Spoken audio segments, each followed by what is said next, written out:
کچھ چیزیں ہوتی ہیں جو آپ کے عقیدے کو افیکٹ کرتی ہیں، جیسے صحابہ اکرام رضوان اللہ علیہم اجمعین کا احترام کرنا ہم سب پہ واجب ہے. ایک بندہ ممبر پہ بیٹھ کے اسٹیج پہ بیٹھ کے اوپر ان پہ تبرہ کرے گا، ان کو برا بھلا کہے گا، نعوذ باللہ، تو somehow یہ میں سمجھتا ہوں آپ کے عقیدے کو ڈسٹرائے کرنے کے لیے چیز کافی ہے. دیکھیں اس بارے میں پھر میں بات نہیں کرتا کیونکہ میرے پاس اتنا علم نہیں ہے. میں آپ کو اس لیے بات کر رہا ہوں، اور میں نے یہ بات بڑی سوچ سمجھ کی ہے. ان کو مجھ سے اختلاف ہو سکتا ہے کیونکہ ان کو ہر اس بندے سے اختلاف ہے جو ان کا اسٹوڈنٹ نہیں ہے. کائنات میں ایک بندہ بھی نہیں ہے جس کو صحیح کہتے ہوں، حیات شاید فوت شدگان میں ہوں. اور دوسری بات یہ ہے کہ میں یہ سمجھتا ہوں کہ دین پھیلانے کے لیے اخلاق کی بڑی ضروری چیز ہوتی ہے. میں آپ میں کوئی ایپ دیکھوں اور یا میں آپ کے بڑوں میں کوئی ایپ دیکھوں اور آپ کو میں کہوں تیرا بڑا این آپ مجھ سے چڑ کھا جائیں گے، تیرا بڑا ایسی گالیاں نکالوں. یہ طریقہ نہیں ہے. میں آپ کو اصلاح پہ بیٹھ کروں، یار آؤ یار، اللہ کے سپرد جو ہو گیا سو ہو گیا، یہ اصل چیز ہے، یہ ہے، آپ آئیں، یہ سمجھیں، یہ جو ہے فیکٹس ہیں، اور یہ قرآن کہتا ہے، یہ حدیث کہتا ہے، یہ تین دین ہے. خصوصاً سیدنا امیر معاویہ رضی اللہ تعالیٰ عنہ پر بدترین الزامات عائد کرتا ہے، نعوذ باللہ. ان کو بدعتی، باغی، گالی باز اور بے شمار الزامات لگاتا ہے. نہیں، میں نے کبھی الفاظ نہیں بولے. میں کہتا ہوں حدیث میں آیا ہے کہ عمار کو ایک باغی جماعت قتل کرے گی، عمار انہیں اللہ اور جنت کی طرف بلائے گا، وہ جماعت دوزخ کی طرف بلائے گی. اور یہ حدیث جب بھی میں نے بیان کی، میں نے کہا کہ دوزخ کی جماعت نہیں، دوزخ کی طرف بلانے والی، وہ فیصلہ اللہ نے کرنا ہے. یہ صحیح بخاری 2812. تو یہ پھر مجھ سے پہلے امام بخاری کو آپ لوگ مجرم کیوں نہیں کہتے ہیں؟ اور یہ حدیث تو مسلم میں بھی ہے کہ عمار کو باغی جماعت قتل کرے گی. تو مجھے کیوں کہہ رہے ہیں؟ میں نہیں کہتا. یہ یہاں لکھنا چاہیے تھا کہ یہ بخاری مسلم سے وہ حدیثیں بیان کرتا ہے جس میں ان کو جو ہے نا وہ باغی اور ترمذی ابو داؤد میں آیا کہ جو خلفائے راشدین کے خلاف کھڑے ہوں گے وہ بدعتی ہوں گے، اور گالی باز میں وہ صحیح مسلم میں آیا ہے کہ لعن اللہ ابا التراب، اور امر معاویہ سعد ابن ابی وقاص کو حکم دیا، اور فلنگ دی بلینکس ابن تیمیہ نے منہاج السنہ میں کیا کہ سعد ابن ابی وقاص کو امیر شام نے حضرت علی پہ سب و شتم کا کہا، انہوں نے انکار کیا. یہ آپ یہ بتایا کریں.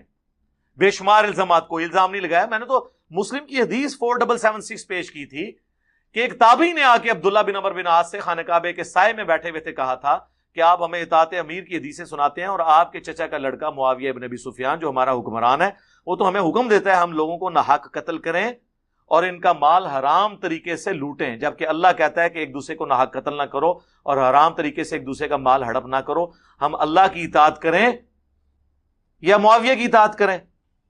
سورہ نساء کی آیت نمبر 29 انہوں نے پڑھی. ہمارے حسن بھائی کہتے ہیں شکر ہے اگلی آیت نہیں پڑھ دی، وہ 30 نمبر بھی تھی کہ ایسے لوگوں کا ٹھکانہ جہنم ہے. 3 نمبر آیت انہیں 29 نہیں پڑھی.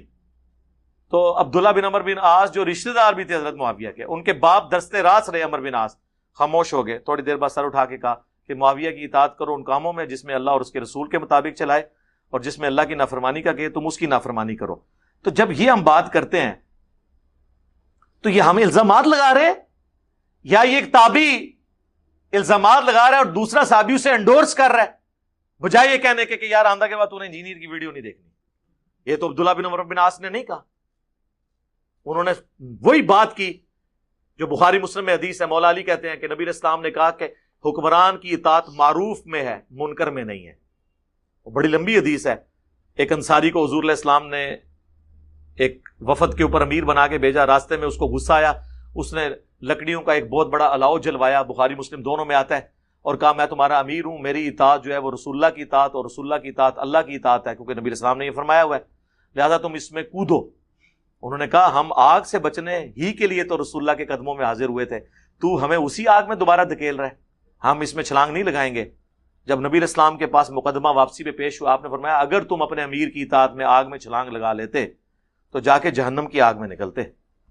تو یار اس انصاری صحابی کی بھی تقلید واجب نہیں تھی، بلکہ تقلید نہ کرنا واجب تھا. تو تھوڑے بابے کدھر؟ بابے تے شاہی کوئی نہیں. اے نواں جملہ ہے مارکیٹ سے، بابے تے شاہی کوئی نہیں جدو انصاری صحابی کے کہنے پہ آپ قرآن و سنت کے خلاف نہیں چل سکتے، اور حضور کہہ رہے ہیں تم نے جہنم میں جانا تھا اگر میرے اس صحابی کی اطاعت تم کرتے، کیونکہ وہ تمہیں غلط کام کی طرف بلا رہا تھا. تو اس کے اینڈ پہ حضور نے فرمایا اطاعت تو صرف معروف میں ہے، منکر میں نہیں ہے. تو یہ تو میرے بھائی بالکل واضح ہے. آگے چلتے ہیں جی. کیا کہتے ہیں؟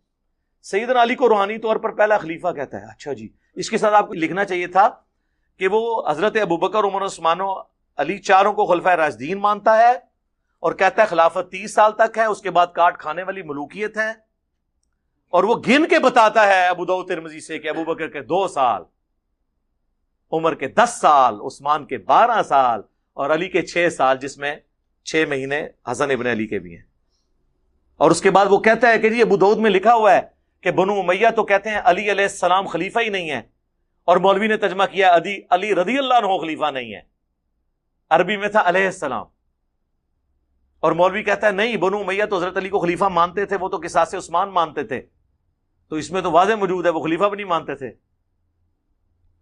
اور پھر جواب میں حضور کے آزاد کردہ غلام وہ کہتے ہیں کہ ان کی پیٹھ سے جھوٹ ہے جو نکلا ہے، حق تو یہ ہے کہ ان کی اپنی بادشاہت بدترین ہے روئے ارض کے اوپر، اور مصنف ابن ابی شیبہ میں اور مسند ابی داؤد طیالسی کے اندر ہے کہ بدترین بادشاہ ہیں، اور پہلا بادشاہ ان میں معاویہ ابن ابی سفیان ہے رضی اللہ عنہ۔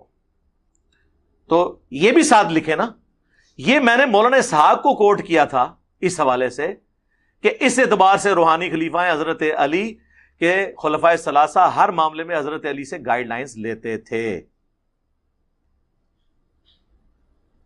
چیف جسٹس حضرت عمر کے دور میں کون؟ سیدنا علی، ہر معاملے میں وہ ان کو آگے رکھتے تھے اہل البیت ہونے کی وجہ سے۔ میں نے ان معنوں میں بات کی تھی کہ سنی شیعہ اپنا جھگڑا ختم کریں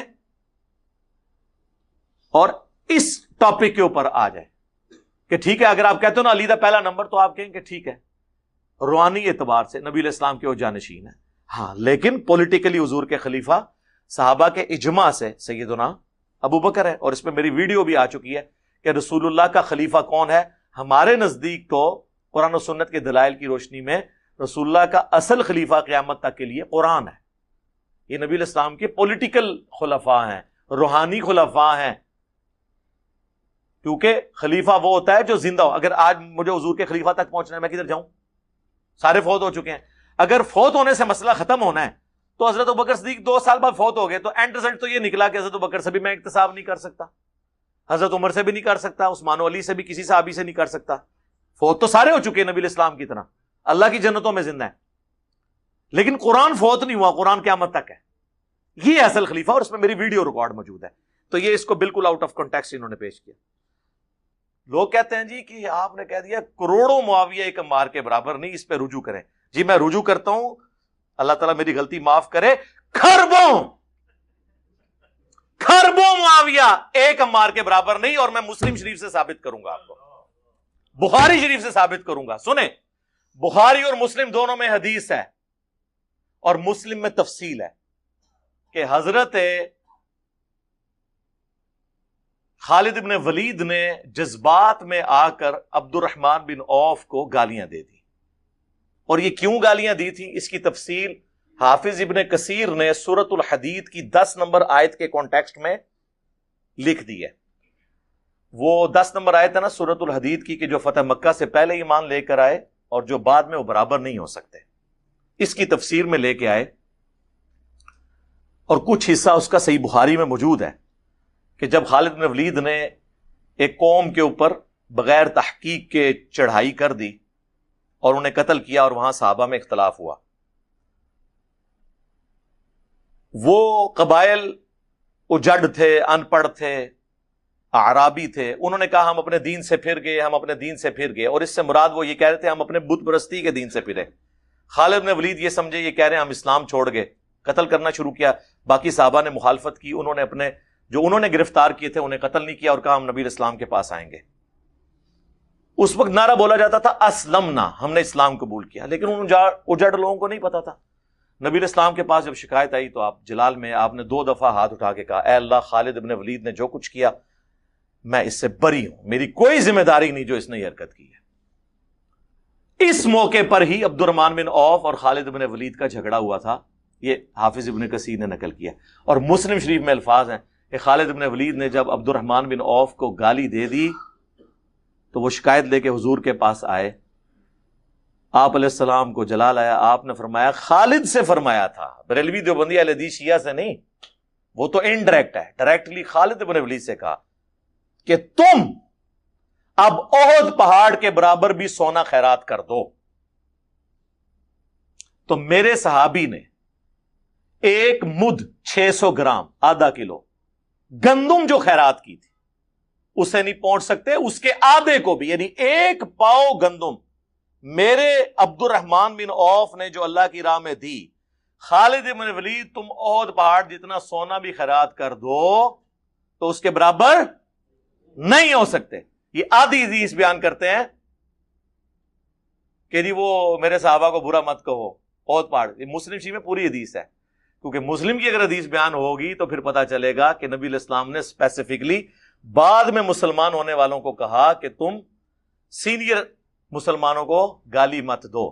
پھر تو لوگ پوچھیں گے پھر بنو امیہ حضرت علی پہ کیوں سب و شتم کرتی رہی, جو صحیح مسلم میں ہے 6229 لعن اللہ ابا تراب, ابو تراب پر لعنت ہو. سب کا ترجمہ مسلم میں خود ہوا ہے لعنت. پھر لوگ یہ بھی پوچھیں گے. مسلم شریف میں دوسری حدیث سعد ابن ابی وقاص نے امیر شام کے سامنے کلمہ حق بلند کیا, حضرت علی کو سب کرنے سے انکار کیا. لوگ یہ بھی پوچھیں گے. تو اس لیے انہوں نے کہا یار آدھی حدیث بیان کرو, میرے صحابہ کو برا مت کہو. پوری حدیث بیان نہیں کی. اب وہاں نبی علیہ السلام نے کیا کہا, ایک پاؤ گندم میرے سینئر صحابی نے جو خیرات کی, تم اب احد پہاڑ جتنا سونا خیرات کر دو, برابر نہیں ہو سکتے. احد پہاڑ آپ کو پتا ہے کتنا ہے؟ 4.5 کلومیٹر پہ پھیلا ہوا ہے, چٹیل پتھروں کا پہاڑ ہے. اس کی آپ ڈینسٹی کیلکولیٹ کریں. میرا تو کیلکولیٹر فیل ہو گیا تھا, کسی کے پاس سپر کمپیوٹر ہے تو کیلکولیٹ کر لے کہ 4.5 کلومیٹر پہ پھیلے ہوئے آلموسٹ آدھا کلومیٹر اونچے اس پہاڑ پتھر کی ڈینسٹی کیلکولیٹ کرے, پھر اس کے برابر سونا اور اس کی قیمت نکالے, اور پھر دوسری طرف ایک پاؤ گندم کی قیمت نکالے, تو سر یہ اربوں نہیں کھربوں کی گیم نکلے گی. لہذا میں نے بخاری اور مسلم سے ثابت کر دیا, اور یہ بھی میں ابھی آگے چلوں گا. خالد ابن ولید فتح مکہ سے پہلے کے مسلمان ہیں, لیکن صلح حدیبیہ کے بعد ہوئے ہیں. نبی علیہ السلام نے صلح حدیبیہ کے بعد اور فتح مکہ سے پہلے مسلمان ہونے والوں کو بھی عبد الرحمن بن عوف کے برابر نہیں ہونے دیا, اور جو فتح مکہ کے بعد مسلمان ہوئے ہیں وہ حضرت علی کے برابری کا کریں. وہ تو آپ کیلکولیٹ ہی نہیں کر سکتے. تو میں نے یہ رجوع کرتا ہوں, میں نے جو کہا تھا کروڑوں معاویہ, میں کہتا ہوں کھرب ہا کھرب معاویہ ایک عمار ابن یاسر کے برابر نہیں ہے, اور میں نے بخاری مسلم سے ثابت کر دیا. جا کے سپر کمپیوٹر پہ کیلکولیٹ کروا لیں, ریشو پروپورشن نکال لینا قیمت کی, ایک پاؤ گندم کی قیمت اور 4.5 کلومیٹر پہ پھیلے ہوئے احد پہاڑ جو چٹیل پتھروں کا ہے اس کے برابر سونا کیلکولیٹ کریں.